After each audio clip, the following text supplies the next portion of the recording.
89 സങ്കീർത്തനം 20, 21, 22 വാക്യങ്ങൾ. Psalms 89. ഞാൻ എൻ്റെ ദാസനായ ദാവീദിനെ കണ്ടെത്തി, എൻ്റെ വിശുദ്ധ തൈലം കൊണ്ട് അവനെ അഭിഷേകം ചെയ്തു. എൻ്റെ കൈ അവനോടുകൂടെ സ്ഥിരമായിരിക്കും, എൻ്റെ ഭുജം അവനെ ബലപ്പെടുത്തും. ശത്രു അവനെ തോൽപ്പിക്കുകയില്ല, വഷളൻ അവനെ പിടിപ്പിക്കുകയുമില്ല. എന്തുകൊണ്ട് ശത്രുവിനെ തോൽപ്പിക്കാൻ കഴിയുന്നില്ല? എന്തുകൊണ്ട് വഷളന് പീഡിപ്പിക്കാൻ പറ്റുന്നില്ല? ശത്രുവിന് തോൽപ്പിക്കണമെന്നുണ്ട്, ഇല്ലേ? നിന്നെ തോൽപ്പിക്കാൻ ഒരുപാട് സംഗതികൾ നിന്റെ ചുറ്റും, നിന്റെ പുറകെ ഇല്ലായിരുന്നോ? പക്ഷേ തോറ്റില്ലല്ലോ. പലരും പീഡിപ്പിക്കാൻ നോക്കിയില്ലേ? മാനസിക പീഡനം, ചിന്തകളുടെ പീഡനം, ടെൻഷനുകൾ, ഭാരങ്ങൾ, ആങ്സൈറ്റി, വെപ്രാളം, ഇങ്ങനെ ഒത്തിരി ഒത്തിരി വിഷയങ്ങളിലൂടെ പോയില്ലേ? എന്നിട്ടൊന്നും പറ്റിയില്ലല്ലോ. എന്താ കാരണം? ദൈവം നിന്നെ കണ്ടതുകൊണ്ട്, അവൻ നിന്നെ അഭിഷേകം ചെയ്തതുകൊണ്ട്. ഈ 23 സങ്കീർത്തനം ദാവീദ് എഴുതുമ്പോൾ ദാവീദ് പറയുന്നുണ്ട്, ശത്രുക്കൾ കാണുക അവൻ എനിക്ക് വിരുന്നൊരുക്കുന്നു. ഞാൻ കഴിഞ്ഞ ദിവസം ഒരു പഴയ പാട്ട്, വെരി ഓൾഡ് സോങ്, ഞാൻ ഈ പാട്ട് ഇങ്ങനെ കേട്ടോണ്ട് പോകുമ്പോൾ ഈ ദാവീദിന്റെ ജീവിത ചരിത്രങ്ങളിലൂടെ ഞാൻ ഇങ്ങനെ സഞ്ചരിക്കുകയായിരുന്നു. ഒരു 10-15 മിനിറ്റ് എൻ്റെ മൈൻഡിൽ മുഴുവൻ ദാവീദായിരുന്നു. ആ സമയത്ത് കർത്താവ് എന്നോട് സംസാരിച്ചതായ ഒരു സന്ദേശമാണ് ഇന്ന് കൈമാറുന്നത്. ദാവീദ് എന്ന് പറയുന്ന ദൈവ മനുഷ്യന്റെ ലൈഫിൽ സർവശക്തനാകുന്ന ദൈവം താൻ ചെന്നെടുത്തൊക്കെയും തനിക്ക് ജയം നൽകി എന്ന് തിരുവചനത്തിൽ കാണുന്നു. ദാവീദ് എവിടൊക്കെ ചെന്നോ അവിടൊക്കെ ദാവീദിന് ദൈവം ജയം കൽപ്പിച്ചു. ഇന്നും ആ ദൈവം ജീവിക്കുന്നു, ഇന്നും ആ ദൈവം പ്രവർത്തിക്കുന്നു, ഇന്നും ദാവീദിൻ്റെ ദൈവം നമ്മുടെ നടുവിൽ ഉണ്ട്. ഇവിടെ പ്രധാനമായും ഞാൻ കണ്ട 2 കാര്യം. ഒന്ന്, ദാവീദിനെ ദൈവം കണ്ടെത്തി. 2, ദൈവം അവനെ അഭിഷേകം ചെയ്തു. ഞാൻ ആ വാക്യം അതിൻ്റെ ഒരു അർത്ഥം പറഞ്ഞിട്ട് ഞാനൊരു ഭാഗത്തിലോട്ട് വരികയാണ്. ദൈവം ഒരുവനെ കണ്ടിട്ടുണ്ടെങ്കിൽ, നിങ്ങൾ ആ വാക്യത്തിലേക്ക് നോക്കണം. ദൈവം ഒരുവനെ കണ്ടിട്ടുണ്ടെങ്കിൽ ദൈവം അവനെ അഭിഷേകം ചെയ്യുന്നു. ദൈവം ഒരുവനെ അഭിഷേകം ചെയ്തിട്ടുണ്ടെങ്കിൽ ദൈവത്തിൻ്റെ കൈ അവൻ്റെ കൂടെ സ്ഥിരമായിരിക്കുന്നു. ദൈവത്തിൻ്റെ കൈ ഒരുത്തൻ്റെ കൂടെ ഉണ്ടെങ്കിൽ ശത്രു അവനെ തോൽപ്പിക്കുകയില്ല, വഷളൻ അവനെ പീഡിപ്പിക്കുകയില്ല. ദൈവം നിങ്ങളെ കണ്ടിട്ടുണ്ടെങ്കിൽ, ദൈവം കണ്ടിരിക്കുന്നവനെ ദൈവം തൻ്റെ ആത്മാവിൽ നിറയ്ക്കുന്നു, ദൈവം അഭിഷേകം ചെയ്യുന്നു. ദൈവം ഒരുവനെ അഭിഷേകം ചെയ്തിട്ടുണ്ടെങ്കിൽ ദൈവത്തിൻ്റെ കൈ അവൻ്റെ കൂടെ എപ്പോഴും ഉണ്ടായിരിക്കും. ദൈവത്തിൻ്റെ കൈ കൂടെയുള്ള കാരണം കൊണ്ട് ശത്രുവിനെ തോൽപ്പിക്കാൻ കഴിയില്ല, വഷളനെ പീഡിപ്പിക്കാൻ കഴിയില്ല. അവൻ്റെ ഭുജം എപ്പോഴും ബലപ്പെട്ടിരിക്കും. Thank you, For Jesus. our short meditation, let's turn our attention to Psalm 89, 20, 21, 22. I have found David my servant, with my sacred oil I have anointed him. My hand will sustain him, surely my arm will strengthen him. The enemy will not get the better of him, the wicked will not oppress him. Wherever David went, the Lord made him victorious. And there were 2 reasons. The first is that the Lord found David. Secondly, the Lord anointed David. And the pastor says, if the Lord has found you, the Lord will anoint you. Yes. And if the Lord anoints you, the Lord's powerful hand will always be with you. And if the Lord's powerful hand is with you, no enemy will ever prosper against you. This is the message today.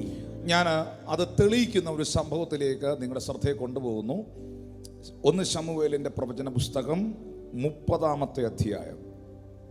30-ാമത്തെ അധ്യായം അതിൻ്റെ 4-ാമത്തെ വാക്യത്തിൽ എഴുതിയിരിക്കുന്നു, അപ്പോൾ ദാവീദും കൂടെയുള്ള ജനവും കരയുവാൻ ബലമില്ലാതാകുവോളം ഉറക്കെ കരഞ്ഞു. ദാവീദും തൻ്റെ കൂടെയുള്ള ജനവും കരയാൻ ബലമില്ലാതാകുവോളം, ശക്തി ക്ഷയിക്കുവോളം ഉറക്കെ അവൻ കരഞ്ഞു. എന്താണ് ഈ നിലവിളിയുടെ കാരണം? എന്താണ് ഈ രോദനത്തിൻ്റെ പിന്നിലെ പ്രതിസന്ധി? അമാല്യോക്യർ സിക്ലാഗ് ആക്രമിക്കുന്ന സാഹചര്യമാണ്. അമാല്യോക്യർ സിക്ലാഹിനെ ആക്രമിച്ചുകൊണ്ട്, സിക്ലാഹിനെ ജയിച്ചുകൊണ്ട് ഒരിക്കലും ഇനി ആ പട്ടണത്തെ വീണ്ടെടുക്കാൻ കഴിയാത്ത നിലകളിൽ 30-ാമത്തെ അധ്യായം 1-ാമത്തെ വാക്യം പറയുന്നു, അതിനെ തീ വെച്ച് ചുട്ടുകളഞ്ഞു. എന്തിനാണ് അവർ തീ വെച്ചത്? തീ വെച്ചത് ഉന്മൂലനാശം ചെയ്യാൻ. ഇനി ഒരിക്കലും അങ്ങനൊരു പട്ടണം ഉണ്ടാകരുത്. ദാവീദ് ഇസ്രായേലിൻ്റെ രാജാവായിരിക്കുമ്പോൾ, ദാവീദ് ദൈവപുരുഷനായി നിൽക്കുമ്പോൾ, ദാവീദ് ആ പട്ടണത്തിൻ്റെ അധിപതിയായി നിൽക്കുമ്പോൾ, ദാവീദിൻ്റെ പട്ടണത്തെ ഇതാ അമാല്യോക്യർ വന്ന് കീഴ്പ്പെടുത്തി സകലതും ജയിച്ച് അതിനെ തീ വെച്ച് ചുട്ടുകളഞ്ഞു. 4-ാമത്തെ വാക്യത്തിൽ തിരുവെടുത്ത് പറയുന്നു, അപ്പോൾ ദാവീദും കൂടെയുള്ള ജനവും കരയാൻ ബലമില്ലാതാകുവോളം കരഞ്ഞു. കാരണം ഭാര്യമാരെയും പുത്രിപുത്രന്മാരെയും അടിമകളായി അവർ കൊണ്ടുപോയി. എൻ്റെ ഭാഷയിൽ പറഞ്ഞാൽ സകലതും നഷ്ടപ്പെട്ടിരിക്കുകയാണ്, സകലതും കയ്യിൽ നിന്ന് പോയിരിക്കുകയാണ്. ഈ പ്രാർത്ഥനാ മനുഷ്യൻ്റെ, ഈ ദൈവ മനുഷ്യൻ്റെ ജീവിതത്തിൽ വലിയ ഒരു പ്രതിസന്ധിയെ താൻ ഫേസ് ചെയ്യുകയാണ്. ജീവിതത്തിൻ്റെ ഏതെങ്കിലും മേഖലകളിൽ ഏതെങ്കിലും പ്രതിസന്ധികളെ അഭിമുഖീകരിക്കുന്നവരുണ്ടോ? ഏതെങ്കിലും വിഷയങ്ങളെ ഫേസ് ചെയ്യുന്നവരുണ്ടോ?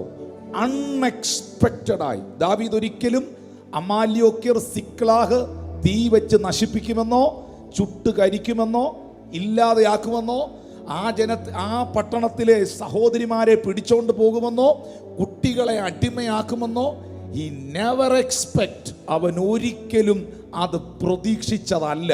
പ്രിയ ദൈവമക്കളോട് പരിശുദ്ധാത്മാവ് പ്രവചനാത്മാവിൽ പറയുന്നൊരു സത്യം, നീ പ്രതീക്ഷിക്കാത്ത പ്രതിസന്ധികളിലൂടെ ഇന്ന് പകൽ നീ കടന്നു പോകുന്നെങ്കിൽ, നീ പ്രതീക്ഷിക്കാത്ത ചില നഷ്ടങ്ങൾ നിന്റെ ജീവിതത്തിൽ സംഭവിച്ചെങ്കിൽ, നീ പ്രതീക്ഷിക്കാത്ത ചില മനോഭാരങ്ങൾ നീ അനുഭവിച്ചു കൊണ്ടിരിക്കുന്നെങ്കിൽ, സ്വർഗത്തിലെ ദൈവം നിനക്ക് നഷ്ടപ്പെട്ടതിനെ വീണ്ടുകൊള്ളുന്ന ഈ പ്ലാറ്റ്ഫോമിൽ ഞാൻ നിന്നപ്പോൾ ഞാൻ കേട്ടൊരു ശബ്ദമുണ്ട്, നഷ്ടപ്പെട്ട ശത്രു കൊണ്ടുപോയ പ്രാർത്ഥനാ ജീവിതത്തെ, പലരുടെയും പ്രാർത്ഥനാ ജീവിതത്തെ പരിശുദ്ധാത്മാവ് തിരികെ കൊണ്ടുവരികയാണ്.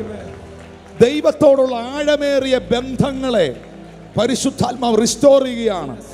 ഇനി അങ്ങോട്ടുള്ള ചില ആഴ്ചകൾ, അങ്ങോട്ടുള്ള ചില മാസങ്ങൾ, അങ്ങോട്ടുള്ള ദിനങ്ങൾ നിനക്ക് ദൈവ സാന്നിധ്യത്തിൽ നിന്ന് മാറാൻ കഴിയാത്തതുപോലെ, നിനക്ക് കർത്താവിൻ്റെ സാന്നിധ്യത്തിൽ നിന്ന് അകലാൻ കഴിയാത്തതുപോലെ, എന്തോ നിന്നെ വലിച്ചടിപ്പിക്കുന്നത് പോലെ സ്വർഗത്തിലെ ദൈവം അവന്റെ സാന്നിധ്യത്തിനകത്തും അവന്റെ കൃപയ്ക്കകത്തും അവന്റെ അഭിഷേകത്തിനകത്തും നിന്നെ മറയ്ക്കുന്ന ദിനങ്ങളാക്കുന്നു.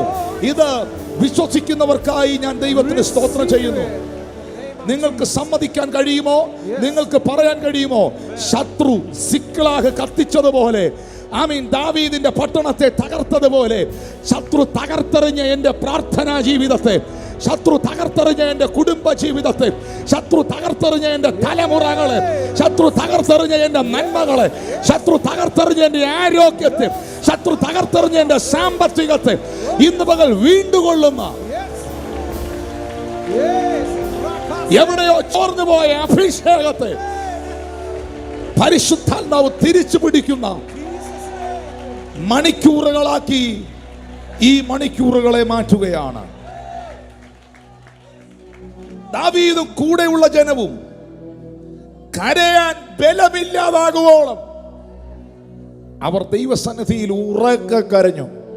തമ്പുരാന്റെ സന്നിധിയിൽ ഉറക്കെ കരയുന്ന എത്ര പേരുണ്ട്? ദാവീദിന്റെ ഭാര്യമാരെയും 5-ാം വാക്യത്തിൽ വായിക്കുന്നു, ദാവീദിന്റെ ഭാര്യമാരെയും പിടിച്ചോണ്ട് പോയി. 6-ാമത്തെ വാക്യം ബൈബിൾ പറയുന്നു, ദാവീദ് വലിയ കഷ്ടത്തിലായി. ദാവീദ് വലിയ കഷ്ടത്തിലായി, അവൻ വലിയ പ്രതിസന്ധിയിലായി, പ്രതീക്ഷിക്കാത്ത പ്രഷറിലായി.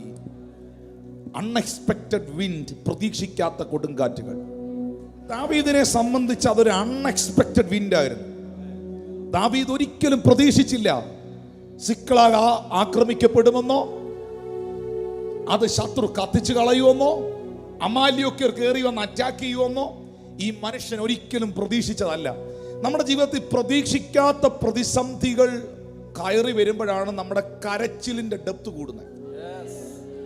നമ്മൾ പ്രതീക്ഷിച്ച ഒരു വിഷയം ആണ് നമ്മുടെ ജീവിതത്തിൽ സംഭവിച്ചതെങ്കിൽ, ഒരു പ്രതീക്ഷിച്ച രോഗം, പ്രതീക്ഷിച്ച മരണം, പ്രതീക്ഷിച്ച പ്രതിസന്ധി, പ്രതീക്ഷിച്ച നഷ്ടം ആണ് സംഭവിച്ചതെങ്കിൽ നമ്മുടെ കരച്ചിലിന് അത്രയും ഡെപ്തേ കാണും, നമ്മൾ അത്രയും വിഷമിക്കുകയുള്ളൂ. പക്ഷെ പ്രതീക്ഷിക്കാത്തത് സംഭവിച്ചത് കൊണ്ടാണ് ബലമില്ലാതാകുവോളം കരഞ്ഞ് കരഞ്ഞ് ബോധം കെട്ടു പോകുന്നത് പോലെ ദാവീദും കൂടെയുള്ളവരും കരഞ്ഞ് കരഞ്ഞ് ബലമില്ലാതാകുവോളം കരഞ്ഞു, കുഴഞ്ഞുപോയി, അതുപോലെ കരഞ്ഞു. അത്ര വലിയ കഷ്ടതയിലൂടെ അവർ കടന്നുപോയി. പക്ഷെ എന്നെ ഞെട്ടിച്ചത്, എന്നെ അത്ഭുതപ്പെടുത്തിയത് അടുത്ത വാക്കാണ്. ജനത്തിന്റെ ഓരോരുത്തന്റെ ഹൃദയം താന്താന്റെ പുത്രന്മാരെ പുത്രിമാരെ കുറിച്ച് വ്യസനിച്ചിരിക്കുന്നത് കൊണ്ട് അവനെ കല്ലെറിയണമെന്ന് പറഞ്ഞു. കൂടെ നിന്നവരും ദാവീദിനെതിരായി. കാരണം ഇവന്റെ കൂടെ നിന്നത് കൊണ്ടാണ്, ദാവീദിന്റെ ഒപ്പം നിന്നത് കൊണ്ടാണ് ഈ പ്രതിസന്ധി മുഴുവൻ നമുക്കുണ്ടായത്. കാരണം ദാവീദിന്റെ ഒപ്പം നിന്നവരുടെ എല്ലാ ഭാര്യമാരെയും മക്കളെയും പിടിച്ചുകൊണ്ടുപോയി. ഇത് ദാവീദിനോടുള്ള ദേഷ്യമാണ്, ഇത് ദാവീദിനോടുള്ള എതിർപ്പാണ്, ഇത് ദൈവ പ്രവൃത്തികളോടുള്ള വിരോധമാണ്, ഇത് മനഃപൂർവ്വമാണ്. ഇന്ന് ദൈവത്തിന്റെ അഭിഷിക്തൻ എന്ന നിലയിൽ അധികാരത്തോടെ ഞാനൊരു വാക്ക് പറയുകയാണ്. നിന്നെ മനഃപൂർവ്വമായി വിഷമിപ്പിക്കാവുന്ന സകല സാഹചര്യങ്ങളെയും വ്യക്തികളെയും തമ്പുരാൻ ഒതുക്കാൻ പോവാ.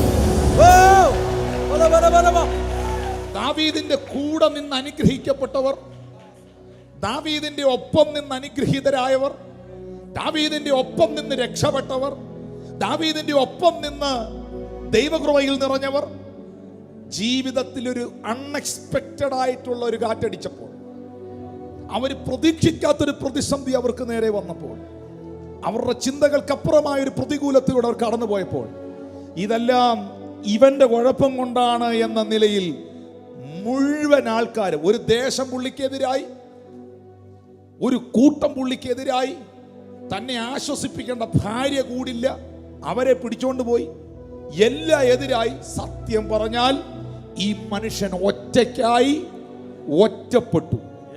ഞാൻ ഇന്ന് പ്രസംഗിക്കുന്നത് ഒരു കേവലം പ്രസംഗമല്ല, ദൈവം എന്നെ കൊണ്ട് പ്രവചിപ്പിക്കുകയെന്ന് എനിക്കറിയാം. ഈ എൻ്റെ ആത്മാവിൽ എനിക്കതറിയാം. എന്നെ കൊണ്ട് പ്രവചിപ്പിക്കുകയാണ്. മുഴുവൻ സാഹചര്യങ്ങളും നിനക്കെതിരായി, നിന്നെ സപ്പോർട്ട് ചെയ്യാൻ നിന്റെ വീട്ടിൽ ആരുമില്ല, നിന്നെ അനുകൂലിക്കാൻ നിന്റെ കൂടെ ആരുമില്ല, നിന്നെ താങ്ങാൻ നിനക്ക് ആരുമില്ല, ഒരാശ്വാസ വാക്ക് പറയാൻ പോലും ആരുമില്ല. നീ ഈ നിലകളിൽ ഒറ്റപ്പെട്ടു നിന്ന് അലറിക്കരയുന്ന വ്യക്തിയാണെങ്കിൽ നീ ദാവീദിനെ ഒന്ന് ശ്രദ്ധിക്കേണ്ടത് ആവശ്യമാണ്. ഈ കഷ്ടതയുടെ നടുവിൽ, ഈ ഒറ്റപ്പെടലിന്റെ നടുവിൽ, ഈ നഷ്ടങ്ങളുടെ നടുവിൽ, ഈ പ്രതിസന്ധിയുടെ നടുവിൽ, ഈ വേദനയുടെ നടുവിൽ തിരുവെടുത്ത് പറയുന്നു, ദാവീദോ തന്റെ ദൈവമായ യഹോവയിൽ ധൈര്യപ്പെട്ടു. But David encouraged himself in the Lord is God. We find a tremendous amount of struggle and trouble in the life of David if we turn our attention to 1 Samuel 30 verse 4. David and his men wept aloud until they had no strength left to weep. this is a situation which is unprecedented, and because the reason for this weeping is that Amalekites have come and totally dismantled and destroyed everything which David had at Ziklag. Yeah. And it was set on fire. Why it was set on fire? Because they wanted a complete destruction. Nothing was left for David. Everything living was taken out. Every wealth was looted and nothing remained, nothing left. And one of the greatest trouble David had ever had in his life, he is standing alone as a one person. This, as the pastor says, this is the unexpected trouble. This is unimaginable destruction. And the pastor says this is unexpected wind. And when such kind of winds, when it attacks you, you will weep like this. You won't have strength left in you. That was the situation. And the pastor says, if you are going through such kind of unexpected wind, the Lord is going to restore what you have lost in his life. You have lost everything. There is nothing left in your life. And the Lord says, the Lord is going to bring back things which you have lost. All the things which the enemy has taken away, the Lord is bringing it back into your life. And the Lord says, the Lord is bringing someone into a greater and deeper intimacy with the Lord. Intimacy for long hours. You are going to spend in the presence of the Lord. You will weep in the presence of the Lord. You will have greater spiritual experiences. And I receive that in Jesus' name. And this man David was completely stripped of everything he had. And the situation became worse when the people surrounding him took stones to stone at him, because David is the reason for all the loss they had. David was the person who was the helper for all these people. Now they have lost everything because of David, and they are taking up stones. And the Lord says that God is going to snuff out all such oppositions that is raising up against the anointed one of God. If you are anointed by the Lord, if people are turning against you, the Lord says that He is going to snuff out, He is going to extinguish all the things which are against you. The Lord is going to stop the opposition. Amen. But David strengthened himself Amen. in the Lord his God. But David encouraged himself Yes. in the Lord his God. ദാവീദ് തന്നെ താൻ തൻ്റെ ദൈവമായ യഹോവയിൽ ബലപ്പെട്ടു. ബലപ്പെടുത്താൻ ഒരു pastor വന്നില്ല, ബലപ്പെടുത്താൻ ഒരു പ്രവാചകൻ വന്നില്ല, ബലപ്പെടുത്താൻ ഒരു രാജാവ് വന്നില്ല, ബലപ്പെടുത്താൻ കുടുംബക്കാരില്ല, ബലപ്പെടുത്താൻ നാട്ടുകാരില്ല, ബലപ്പെടുത്താൻ ഷോർട്ട് മെസ്സേജ് ഇല്ല, ബലപ്പെടുത്താൻ പാട്ടുകാരില്ല, ആരുമില്ല. ജീവിതത്തിൽ ഇങ്ങനെയുള്ള സാഹചര്യങ്ങളിൽ നിങ്ങൾക്ക് ബലപ്പെടാൻ പറ്റണമെങ്കിൽ നിങ്ങൾക്ക് വ്യക്തിപരമായി ദാവീദിനെ പോലെ ദൈവത്തോടൊരു ബന്ധം ഉണ്ടാകണം. ചിലപ്പോൾ ഒരു ദൈവ ശബ്ദവും നീ കേട്ടില്ല എന്ന് വരും. ഒരു വ്യക്തികളും നിന്നെ ആശ്വസിപ്പിക്കാൻ വന്നില്ല എന്ന് വരും. ആരും നിന്റെ കൂടെ ഇല്ല എന്ന് വരും. ജീവിതത്തിൽ ഒറ്റപ്പെട്ടു പോകുന്ന സാഹചര്യങ്ങൾ വരും. വരത്തില്ലെന്നല്ല, വരാം. പക്ഷേ one of the blessed and powerful message in the Bible. But David encouraged himself in the Lord is God. എൻ്റെ ഹസ്ബൻഡ് എന്നെ എൻകറേജ് ചെയ്യുന്നില്ല, എൻ്റെ ഭാര്യ എന്നെ എൻകറേജ് ചെയ്യുന്നില്ല, എൻ്റെ പാസ്റ്റർ എന്നെ എൻകറേജ് ചെയ്യുന്നില്ല, എൻ്റെ സഹോദരങ്ങൾ എന്നെ എൻകറേജ് ചെയ്യുന്നില്ല, എൻ്റെ വീട്ടുകാരെന്നെ എൻകറേജ് ചെയ്യുന്നില്ല. വേണ്ട വേണ്ട, നിനക്ക് ക്രിസ്തുവിൽ പരിശുദ്ധാത്മാവിൽ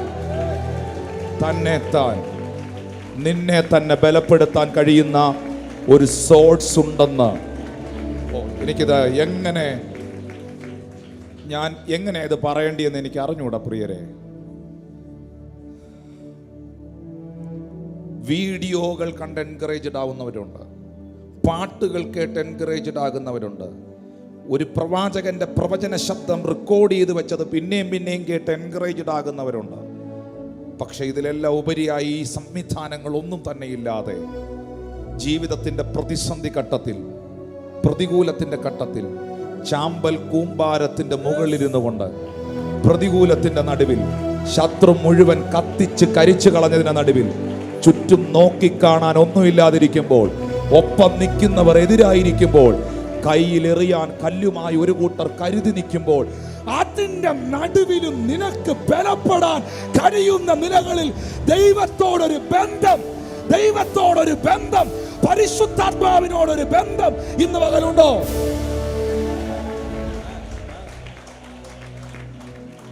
ഉണ്ടോ?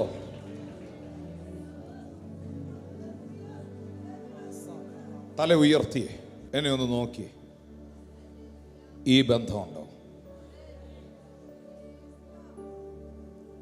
ഞാൻ ഈ സ്റ്റേജിൽ വന്നപ്പം മുതൽ നിങ്ങളോട് ചോദിക്കണമെന്ന് എനിക്ക് തോന്നിയ ഒരു ചോദ്യം ഞാൻ മറന്നുപോയെങ്കിലും പിന്നെയും പരിശുദ്ധാത്മാവിനെ ഓർമ്മിപ്പിച്ചതുകൊണ്ട് ഞാൻ ചോദിക്കുകയാണ്. How is your prayer life? നിങ്ങളുടെ പ്രാർത്ഥനാ ജീവിതം എങ്ങനെയുണ്ട്? ഞാൻ പേഴ്സണലി ചോദിക്കുക, ഞാൻ കണ്ണെ നോക്കി ചോദിക്കുക. നഷ്ടങ്ങളുടെ നടുവിൽ ചാമ്പൽ കൂമ്പാരത്തിൻ്റെ മുകളിൽ സകലതും നഷ്ടപ്പെട്ടിരിക്കുന്ന ഒരു മനുഷ്യൻ, ഭാര്യയില്ല, മക്കളില്ല, രാജ്യമില്ല, സാമ്രാജ്യമില്ല, പിന്നെ തോളോടൊപ്പം തോള് ചേർന്ന് ഉട്ടിയുരുമി നടന്ന കുറെ എണ്ണം സെക്കൻഡുകൾ കൊണ്ട് അങ്ങ് എതിരായി. അവരും എറിയാൻ കയ്യിൽ കല്ലുമെടുത്ത് നിൽക്കുക. ഈ മനുഷ്യൻ ഒറ്റപ്പെട്ട് ചാമ്പൽ കൂമ്പാരത്തിന്റെ മുകളിലിരുന്നുകൊണ്ട് പറയുന്നൊരു വാക്കുണ്ട്. വാക്യം 7. ദാവീദ് അഹിമേലെക്കിന്റെ മകനായ അബ്യാഥിർ പുരോഹിതനോട് ഏഫോദ് എവിടെ കൊണ്ടുവരിക എന്ന് പറഞ്ഞു. അബ്യാഥാർ ഏഫോദ് ദാവീദിന്റെ അടുക്കൽ കൊണ്ടുവന്നു. എന്താണ് എഫോദ്? എഫോദ് ഈസ് ദ ഹോളി ഗാർമെന്റ്. മഹാപുരോഹിതന്റെ വസ്ത്രമാണ്. മഹാപുരോഹിതൻ പുറമേ ഏപ്രിൻ പോലെ അണിയുന്ന വസ്ത്രമാണ് എഫോദ്. എഫോദിന്റെ നടുക്ക് 12 കളറിലുള്ള രത്നങ്ങൾ പുരോഹിതൻ പതിച്ചിരിക്കുന്ന 12 ഗോത്രങ്ങളുണ്ട്. പുരോഹിതൻ ധരിക്കുന്ന എഫോദിന്റെ നടുക്ക് നെഞ്ചോട് ചേർന്നുള്ള ഭാഗത്ത് 12 ഗോത്രങ്ങൾക്ക് അടയാളമായി 12 രത്നങ്ങൾ 12 കളറിൽ പതിപ്പിച്ചിട്ടുണ്ട്. ഇവിടെ ദാവീദ് അന്വേഷിക്കുന്നത് തന്റെ ഹോളി ഗാർമെന്റ്സ് ആണ്. Where is എഫോദ്? എഫോദ് എവിടെ?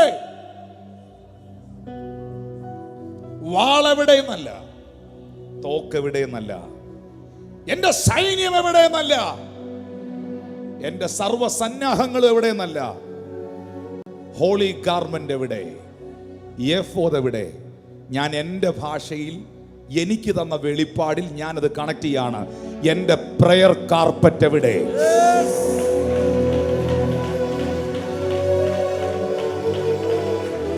പുരോഹിതനായ അബ്യാഥാറിന് മാത്രമേ ദാവീദിന് എഫോദ് കൊടുത്ത് സഹായിക്കാൻ കഴിയൂ. കാരണം അത് പുരോഹിതന്റെ വസ്ത്രമാണ്.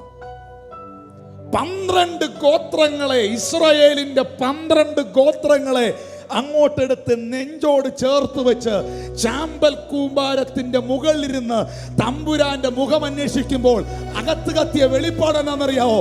ഈ 12 ഗോത്രത്തെയും തൊടാൻ ശത്രുവേ നിനക്ക് സാധ്യമല്ല.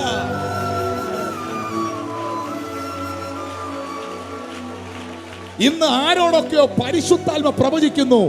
നിന്റെ പ്രാർത്ഥനാ കാർപ്പറ്റിനകത്ത് നിന്റെ മക്കളുടെ പടമെടുത്ത് വെച്ച് നീ പ്രാർത്ഥിക്കുന്നില്ലേ? ആരുടെയൊക്കെയോ ഫോട്ടോ വെച്ച് നീ പ്രാർത്ഥിക്കുന്നില്ലേ? ഏതൊക്കെയോ പ്രമാണങ്ങൾ വെച്ച് നീ പ്രാർത്ഥിക്കുന്നില്ലേ? ഏതൊക്കെയോ എഴുതി വെച്ച പ്രാർത്ഥനാ വിഷയങ്ങൾ കൈവച്ച് പ്രാർത്ഥിക്കുന്നില്ലേ? അതിന്റെ മുകളിലേക്ക് ഇന്ന് പകൽ ദൈവത്തിന്റെ കരം വെളിപ്പെട്ടു വരികയാണ്.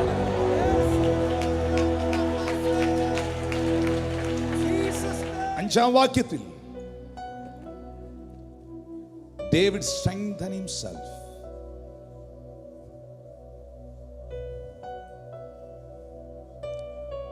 David encouraged himself because he had the personal relationship and the personal connection with Yahweh Almighty. മോനെ മോളെ എല്ലാവരും എന്നെ നോക്കിയേ. എപ്പോഴാ നിന്റെ ജീവിതത്തിൽ ചില കൊടുങ്കാറ്റ് വരുന്നതെന്ന് പറയാൻ പറ്റുകയില്ല. എപ്പോഴാ ചില പ്രതിസന്ധികൾ നമ്മുടെ ജീവിതത്തിലേക്ക് കയറി വരുന്നതെന്ന് നമുക്ക് പറയാൻ പറ്റുകയില്ല. അവിടെ നീ തളർന്നു പോകാതിരിക്കണമെങ്കിൽ, അവിടെ നീ തകർന്നു പോകാതിരിക്കണമെങ്കിൽ, അവിടെ ആങ്സൈറ്റി ഇല്ലാതെ, ആകുലതകളില്ലാതെ ദൈവത്തെ സ്തുതിക്കാൻ കഴിയണമെങ്കിൽ, ചാമ്പൽ കൂമ്പാരത്തിൻ്റെ മുകളിലിരുന്നും അപ്പാ എന്ന് വിളിക്കുന്ന ഒരു ബന്ധം ദൈവത്തോട് വേണം. നിന്റെ പ്രാർത്ഥനാ ജീവിതം എങ്ങനെയുണ്ട്? ഈ സ്റ്റേജിൽ ഞാൻ ഇന്ന് വന്ന് കയറിയപ്പോൾ മുതൽ ഞാൻ കേൾക്കുന്ന ശബ്ദമാണ്, മോനെ നീ പറയണം ഇവരോട്, ഇവർക്ക് എന്നോട് പഴയ പോലെ ബന്ധമില്ല, ഇവരെന്നോട് പഴയ പോലെ മിണ്ടുന്നില്ല, ഇവരെന്നോട് പഴയതുപോലെ അടുക്കുന്നില്ല, ഇവര് തിരക്കാണ്, ഇവരിങ്ങനെ അകലം വിട്ടു പോവുകയാണ്. എൻ്റെ അടുത്ത് കുറേയും കൂടെ അടുത്ത് വരാൻ, എൻ്റെ അടുത്ത് ഒരു ദിവസത്തിൽ ഒരു 10 മിനിറ്റെങ്കിലും ഒന്ന് മിണ്ടാൻ നീ ഇവരോടൊന്ന് പറയണം. നിങ്ങൾക്കറിയോ, പകൽ മുഴുവൻ ശുശ്രൂഷ കഴിഞ്ഞിട്ട് എല്ലാ സന്ധ്യായാമത്തിലും മലയുടെ മുകളിൽ കയറിപ്പോയി അപ്പനോട് മിണ്ടുന്നൊരു മോനുണ്ടായിരുന്നു. എല്ലാ പകലത്തെ ശുശ്രൂഷകളും കഴിഞ്ഞ് എല്ലാ സന്ധ്യാസമയത്തും മലമുകളിൽ കയറിപ്പോയി രാത്രികാലങ്ങളിൽ അപ്പനോട് സംസാരിക്കുന്ന ഒരു പുത്രനുണ്ടായിരുന്നു. ആ പുത്രനും കിട്ടി കുരിശ്, ആ പുത്രനും കിട്ടി അടി, ആ പുത്രനും കിട്ടി പീഡനം. പക്ഷേ അപ്പനോടുള്ള ബന്ധം അവനിൽ നിന്നതുകൊണ്ട് കല്ലറകൾക്കോ ക്രൂശിനോ അവനെ തകർക്കാൻ കഴിഞ്ഞില്ല.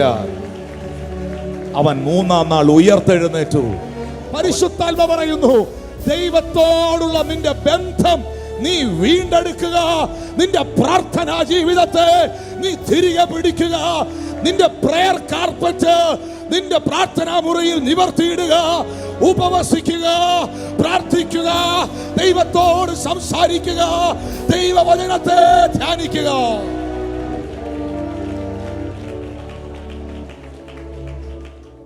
David is in one of the greatest troubles he ever had in his life. Everything is gone, nothing left, and the one and the only thing which he did in such kind of a tremendous situation is that we find in verse 6. Verse 6 says, David encouraged himself in the Lord. This is one of the greatest encouragement, one of the most prolific verses of encouragement in the Bible.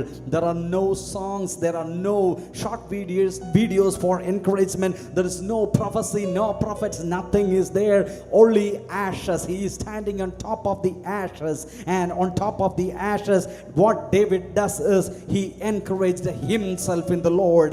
And today the Lord asks all of us, do you have that kind of a relationship with God to imbibe that power and encouragement from the Lord? Do you have that kind of an intimacy with the Lord so that you can have the supply of the encouragement? The Lord asks all of us today, how is your prayer life?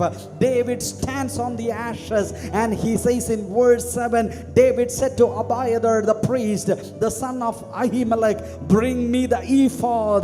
And Abiathar brought it to him. Bring me the ephod. And the pastor says, what is ephod? That is the holy garment which the priest wears. Or the revelation which comes to us is that, where is my prayer carpet? The Lord asks all of us today, where is your prayer carpet? Have you talked with the Lord at least for 10 minutes? The Lord Jesus Christ had a sustained relationship with his Father, and though cross came to him, there was a resurrection waiting for him. And the Lord asks all of us today, where is the prayer carpet? And the Lord asks, where is your prayer book? Those who have written down the names, the things, the photos, the Lord says the Lord is going to touch that. The Lord is going to take up your case. If you have the prayer carpet, you will not fail in your life. The Lord says the Lord will increase your prayer life and will sustain it. എഫോദ് ദാവീദിന്റെ അടുക്കൽ കൊണ്ടുവന്നപ്പോൾ 8ാമത്തെ വാക്യത്തിൽ ദാവീദ് ദൈവത്തോട് ചോദിക്കുന്നു. ഞാനതാ പറഞ്ഞ ബന്ധം എവിടെ ഇരുന്നാ പുള്ളി ചോദിക്കുന്നേ? കത്തി നശിച്ച പട്ടണത്തിന്റെ നടുവിൽ. നിങ്ങളുടെ കൂട്ടുണ്ടായ നഷ്ടമല്ല, 100 കണക്കിന് നഷ്ടങ്ങളുടെ നടുവിൽ,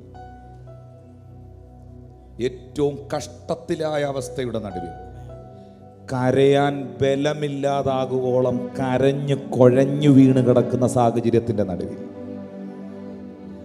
ദൈവത്തോട് ചോദിക്കുന്നു, ഞാൻ ഈ പരീക്ഷയെ പിന്തുടരണോ? പക്ഷേ ദാവീദ് ചോദിക്കുന്നു, ഞാൻ അമാല്യക്കരെ പിന്തുടരണോ? ഞാൻ അവരെ എത്തിപ്പിടിക്കുമോ? ദൈവത്തോട് ചോദിക്കുകയാണ്.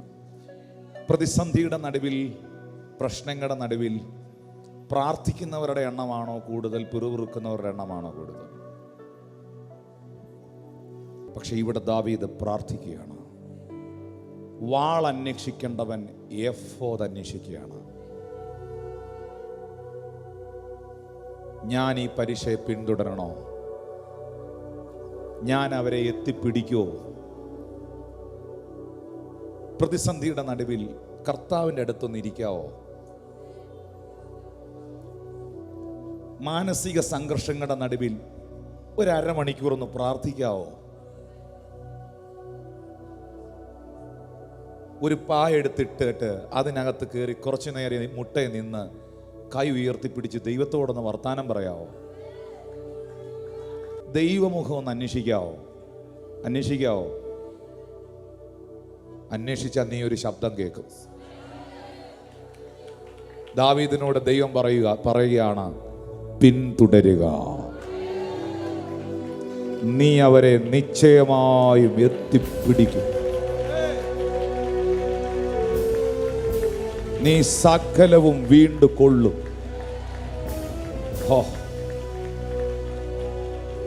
നിശ്ചയമായും നിന്റെ ഈ പ്രതിസന്ധിയെ ദൈവം എടുത്ത് കളയും. നിനക്ക് തന്നെ താൻ ജയിക്കാൻ പറ്റാത്ത പല മേഖലയും ദൈവം നിന്നെ ജയിപ്പിക്കും.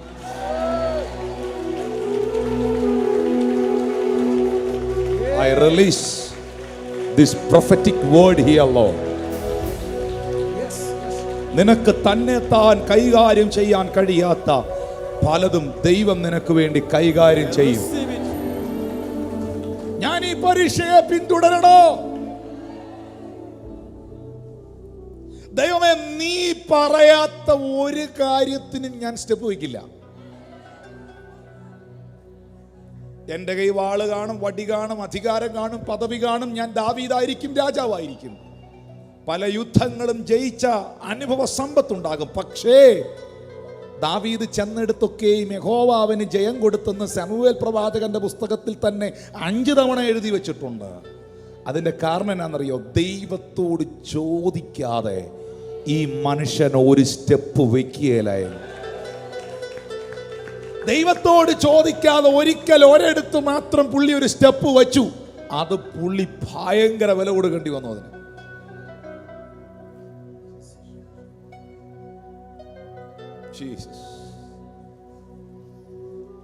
നീ അവരെ എത്തിപ്പിടിക്കും, നീ സകലതും വീണ്ടും ഉള്ളൂ എന്ന് പറഞ്ഞു. പ്രോമിസ് കിട്ടി, പറഞ്ഞ് വാഗ്ദത്തം കിട്ടി, പറഞ്ഞ് പ്രാർത്ഥിക്കുന്നവർക്ക് ദൈവം മറുപടി കൊടുക്കും. ദൈവത്തിൻ്റെ ഇടപെടിയിൽ പത്മോസ് ദ്വീപിലും ഉണ്ടാകും. ദൈവത്തിൻ്റെ ഇടപെടിയിൽ ചാമ്പൽ കൂമ്പാരങ്ങളുടെ മധ്യേ ഉണ്ടാകും. ദൈവത്തിൻ്റെ ഇടപെടിയിൽ കാരാഗ്രഹത്തിലും ഉണ്ടാകും. ദൈവത്തിൻ്റെ ഇടപെടിയിൽ കർമ്മേലിലും ഉണ്ടാകും. ദൈവത്തിൻ്റെ ഇടപെടിയിൽ തീച്ചൂളയുടെ നടുവിലും ഉണ്ടാകും. ദൈവത്തിൻ്റെ ഇടപെടിയിൽ സിംഹക്കുഴിയിലും ഉണ്ടാകും. ദൈവത്തിന് ഏതു സാഹചര്യത്തിലും നിന്നോട് സംസാരിക്കാൻ കഴിയും. സംസാരിക്കാൻ കഴിയും. വാഗ്ദത്തം കിട്ടി. 11-ാമത്തെ വാക്യത്തിലേക്ക് വരുമ്പോൾ രംഗം മാറി. അവർ വയലിൽ വെച്ചൊരു മിസ്രയീമിനെ കണ്ടു. അവൻ്റെ അടുക്കൽ ചെന്ന് അവൻ അപ്പം കൊടുത്തു, അവൻ തിന്നു, അവൻ കുടിക്കാൻ വെള്ളവും കൊടുത്തു. ദാവീദ് അവനോട് ചോദിക്കുകയാണ് 13-ാം വാക്യത്തിൽ, നീ ആരുടെ ആളാണ്? നീ എവിടുത്തുകാരനാണ്? അവൻ പറഞ്ഞു, ഞാനൊരു മിസ്രയീമ്യ ബാല്യക്കാരൻ, ഒരമാല്യോക്യന്റെ ഭൃത്യൻ. 3 ദിവസം മുമ്പേ എനിക്ക് ദീനം പിടിച്ചത് കൊണ്ട് എൻ്റെ യജമാനൻ എന്നെ ഉപേക്ഷിച്ചു. കണ്ടോ, ശത്രുപാളയത്തിൽ നിന്നുള്ള ഒരുത്തനെ ദൈവം ഇപ്പുറത്താക്കുക. അമാലിയകരാണല്ലോ ഇത് മുഴുവൻ നശിപ്പിച്ചേ. ഒരമാലിയോക്കൻ്റെ സഹഭൃത്യനെ ദൈവം ഇപ്പുറത്താക്കി കൊടുക്കുകയാണ്. ഹല്ലേലൂയ. 15-ാമത്തെ വാക്യത്തിൽ ദാവീദ് അവനോട് ചോദിക്കുന്നുണ്ട്, ആ പരീക്ഷയുടെ അടുക്കിലേക്ക് നീ വഴി കാണിച്ചു തരുവോ? ഇപ്പൊ യുവമാരിപ്പോ എവിടാ ഇരിക്കുന്നതെന്ന് ദാവീദിന് അറിഞ്ഞുകൂടാ. ദാവീദിന് ദൈവം വാഗ്ദത്തം കൊടുത്തു, നീ അവരെ പിന്തുടരും, നീ സകലതും തിരിച്ചു പിടിക്കും. പക്ഷെ യുവമാർ എവിടാന്ന് അറിഞ്ഞുകൂടാ. അപ്പോഴാണ് അവന്റെ കൂട്ടത്തിൽ നിന്ന് ഒരുത്തനെ ദൈവം ഇപ്പുറത്താക്കി കൊടുക്കുന്നത്. ദാവീദ് അവനോട് ചോദിക്കുന്നു, ഇപ്പൊ അവന്മാർ എവിടെ ഉണ്ട്? ദൈവത്തിന്റെ ഒരു വാഗ്ദത്തം നിന്റെ മേളിൽ വീണാൽ തമ്പുരാൻ ഏത് റൂട്ടും പിടിക്കും. അവൻ പറയുകയാണ്, നീ എന്നെ കൊല്ലുകയോ എൻ്റെ യജമാനന്റെ കയ്യിൽ ഏൽപ്പിക്കുകയോ ചെയ്യത്തില്ലെന്ന് ദൈവനാമത്തിൽ എന്നോട് സത്യം ചെയ്താൽ ആ പരീക്ഷയുടെ അടുക്കിലേക്കുള്ള വഴി ഞാൻ കാണിച്ചു തരാം. അപ്പുറത്ത് നിന്ന് നിന്നെ പണിയുന്നവനെ ഇപ്പുറത്താക്കുന്ന ദൈവം. ഞാൻ ഇങ്ങനെ ഒരു പ്രവചനം പറയാ, സകലതും തിരിയാൻ പോവാ, സകലതും തിരിയാൻ പോവാ. നിനക്ക് വിരോധമായി നിൽക്കുന്ന സകലതും തിരിയാൻ പോവാ. ദാവീദ് അവരെ സന്ധ്യ മുതൽ 17-ാമത്തെ വാക്യത്തിൽ ദാവീദ് അവരെ സന്ധ്യ മുതൽ പിറ്റേന്നാൾ വൈകുന്നേരം വരെ സംഗ്രഹിച്ചു. സന്ധ്യക്ക് കേറിയ കയറ്റപുള്ളി അമാല്യോക്യന്റെ പാളയത്തിലകത്തോട്ട് സന്ധ്യക്ക് ഒരു കയറ്റം കയറി. പിറ്റേ ദിവസം വൈകുന്നേരം വരെ നിന്ന് യുദ്ധം ചെയ്തു. ഈ ബലം എവിടുന്ന് കിട്ടി പുള്ളിക്ക്? കരഞ്ഞു കുഴഞ്ഞ് ക്ഷീണിച്ച് ബലമില്ലാതായവനല്ലേ. ഇന്ന് സന്ധ്യക്ക് യുദ്ധം ചെയ്യാൻ കയറിയവൻ പിറ്റേ ദിവസം വൈകിട്ട് വരെ നിന്നടിച്ചു. ഈ ബലം എവിടുന്ന് കിട്ടി?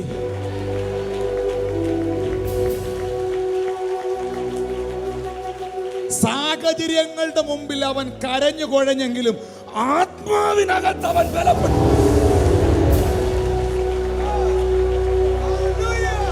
നിന്റെ ആത്മാവിന്റെ ബലമാ ബലം, നിന്റെ ആത്മാവിന്റെ ശക്തിയാ ശക്തി. പ്രാർത്ഥനാ ജീവിതം വീണ്ടും കൊള്ളണം. അമാലിയക്കനെ കണ്ടോണ്ടോ? സിക്ലാഹ് കത്തിച്ച് നശിച്ചതുകൊണ്ടോ? നഷ്ടം കണ്ടോണ്ടോ? ജോലി കിട്ടാത്തതുകൊണ്ടോ? എന്തോ നിനക്കെന്തോ ദൈവത്തെ അറിഞ്ഞത് ബുദ്ധിമുട്ടായി തീർന്നത് ചിന്തിച്ചതുകൊണ്ടോ? നീ ദൈവത്തോടുള്ള ബന്ധം അവസാനിപ്പിച്ചാൽ അതോടുകൂടെ മൊത്തം അവസാനിക്കുകയാണ്. പക്ഷെ ഈ സാഹചര്യത്തിലും നീ പ്രാർത്ഥനയിൽ തിരിച്ചു കയറി വരണം.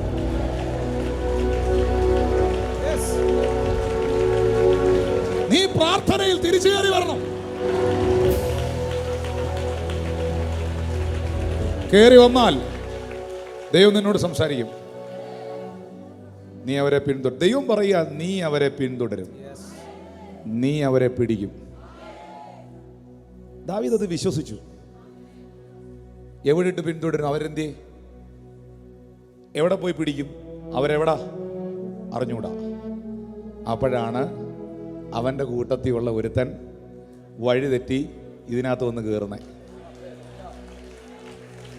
ഞാൻ ഇന്നൊരു വെളിപ്പാട് പറയുക, നിന്റെ മേളിലൊരു വാഗ്ദത്തം ഉണ്ടെങ്കിൽ അത് നടത്തിയെടുക്കാൻ ദൈവം ഏത് റൂട്ട് പിടിക്കും.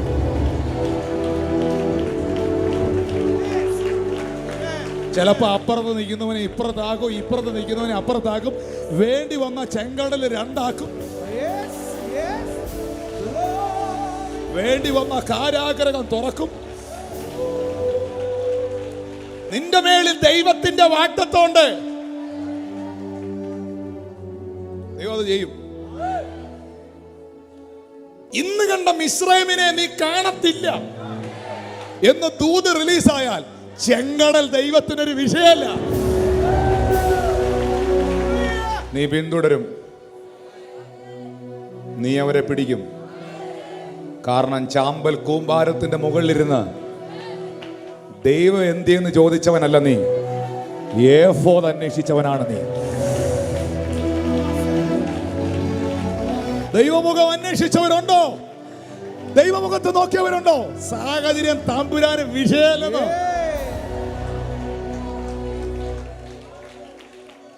ഇപ്പുറത്ത് നിന്ന് ഒരുത്തനെ നാവിഗേറ്ററുമായിട്ട് ഇപ്പുറത്ത് കൊണ്ടുവന്നു, വഴി പറഞ്ഞു കൊടുക്കാൻ, റൂട്ട് പറഞ്ഞു കൊടുക്കാൻ. സന്ധ്യ മുതൽ പിറ്റേ ദിവസം വൈകുന്നേരം വരെ നിന്ന് 17-ാമത്തെ വാക്യത്തിൽ സംഗ്രഹിച്ചു. ഓ, അവരിൽ ഒരുത്തനും ഒഴിഞ്ഞു പോകുകയില്ല. 18-ാമത്തെ വാക്യത്തിൽ പറയുന്നു, ദാവീദിന്റെ ഭാര്യമാരെ ദാവീദ് ഉദ്ധരിച്ചു.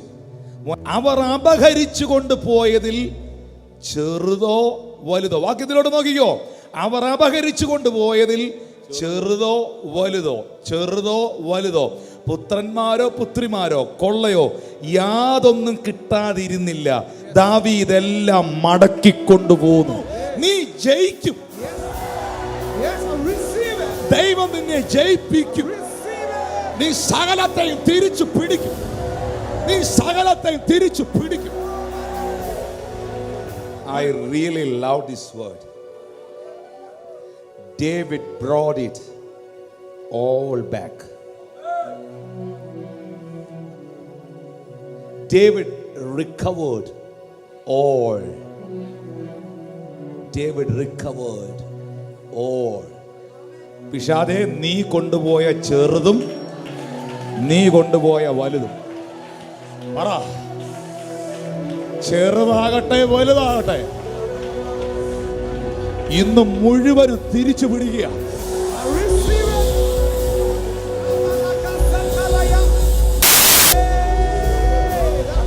എന്റെ ആരോഗ്യം, എന്റെ സൗഖ്യം ഞാൻ തിരിച്ചു പിടിക്കുക.